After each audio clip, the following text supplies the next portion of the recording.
this week that, asked why you thought that you would have more success defensively. You said that Coach Hayes just simplified things. Yep. Did that come to a T tonight? Because you guys made it look pretty simple out there with all the turnovers and what you guys were able to do.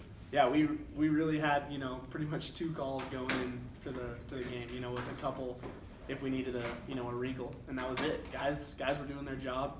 You saw guys out there tackling, wrapping up, and that's what it is. We all did our job and we made plays, and when things are simple, you can go out and you can create turnovers and stuff, and that's what we did. So how much was this about redemption? I mean, I know this is a different season, and last season was great, but that game last year in New Mexico wasn't good. How much of this was redemption for you guys and on defense at least? Oh, it's the only thing we've talked about. Well, not the only thing, but one of the biggest things we've talked about since last year. Coach Dicker came in. He said, I haven't heard anything other than New Mexico. Got to get New Mexico, and we did.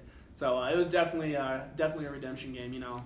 Back in 2016, we checked a lot of teams off that we wanted to get back, but we still didn't get New Mexico. And to get them now, it was definitely a redemption game, and a really good feeling to beat them finally. So. You guys forced 6 turnovers. Was there something you guys saw on film, particularly with some of these interceptions tonight? Yeah. Well, you stop the option and all that. You force them to throw the ball. I mean, you're gonna make plays. That's what we were saying. It's money time. When you get them to third and long, stuff like that, that's not what they're made for. And you can just go out and you can get picks. So that's what we did.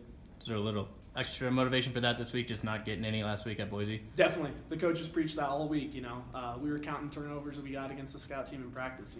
Turnovers, because when we force those things, I mean, we're a tough team to beat. So that's what we harped on. We got to make plays, but at the same time get the ball out, and that's what we did. So was the fact they got rings last year motivation for you guys at all? Definitely. I was sitting at Mountain West Media Days, and 2 of their players had big fat rings on them, and I was like, all right, that kind of thing. It's like we played in the Mountain West Championship, but I didn't tell anyone about it, but to beat these guys, it, like I said, it feels really good. So I know you have the 24-hour rule, but now it's Border War week. Have you thought much about it, or we think about that tomorrow?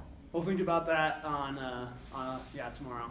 Maybe on Monday. I think we're gonna enjoy this one for a good amount of time then. But CSU coming to our place, coming off a big win, nothing better. So. And you're also, confidence moving forward because you guys were able to get those 5 turnovers tonight. Does this kind of set you guys up to just have that confidence in practice this week and then a big game on Saturday? Yeah, like I said, when we can do things in practice, it translates to games. Sometimes people don't think about that, but the way you practice is the way you play. And we went out this week and we had a great week of practice. I mean, we were flying around. Guys were stripping at the ball, picking balls off and stuff, and it translated into the game. So we're going to do that again this week and hopefully do it again against CSU. So. Going into the game, did you guys feel a little bit more confident just with the game plan versus last year against New Mexico? Definitely. I was telling the coaches, the scout team hadn't put up 400 yards of offense on us like they did last year before the game. So we were definitely, light years more confident going into this game, and it showed. So.